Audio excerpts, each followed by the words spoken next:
জিওগ্রাফির একটি প্রশ্ন। প্রশ্নটি হলো, ভারতে অরণ্য সংরক্ষণের 3টি উপায় বলো। এই প্রশ্নটির আনসারটা এভাবে লিখতে হবে। বিভিন্ন উপায়ে অরণ্য সংরক্ষণ করা যায়। নাম্বার 1, বৃক্ষছেদন রোধ। বনভূমি অঞ্চলে অযথা গাছ কাটা বন্ধ করতে হবে। যদি কাটতে হয় তাহলে পরিণত গাছগুলোকে কাটা আর সে জায়গায় নতুন চারা গাছ বসাতে হবে।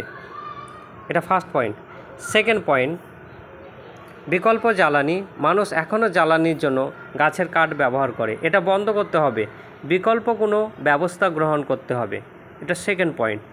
এরপরে আসছে থার্ড পয়েন্ট, দাবানল। দাবানল প্রতিরোধ, এটা পয়েন্ট। মাঝে মাঝে জঙ্গলে শুকনো কাঠে ঘষা লেগে দাবানল দেখা যায়, আগুন ধরে যায়। তাই এই শুকনো কাঠ সময় মতো সরিয়ে ফেলতে হবে। এছাড়াও মানুষের মধ্যে সচেতন বৃদ্ধি করা, সামাজিক বনসৃজন পালন করা, পশু চালন নিয়ন্ত্রণ করা উচিত। প্রশ্নের উত্তরটি ও ভিডিওটি ভালো লাগলে অবশ্যই লাইক করবে, আর এটা শেয়ার করে দাও, কারো না কারো উপকারে লাগবে। এর সঙ্গে জানিয়ে রাখি একটা ইম্পর্টেন্ট কোশ্চেন, যেটা আনসার নিজেরাই করে রাখতে পারো। করমণ্ডল উপকূলে বছরে 2 বার বর্ষাকাল হয় কেন? এই কোশ্চেনটা ইম্পর্টেন্ট থাকে, প্রত্যেক 1 বছর 2 বছর পর পর এটা দিয়ে রাখে, তার জন্য এটা প্রিপারেশান নিয়ে রাখা অবশ্যই দরকার।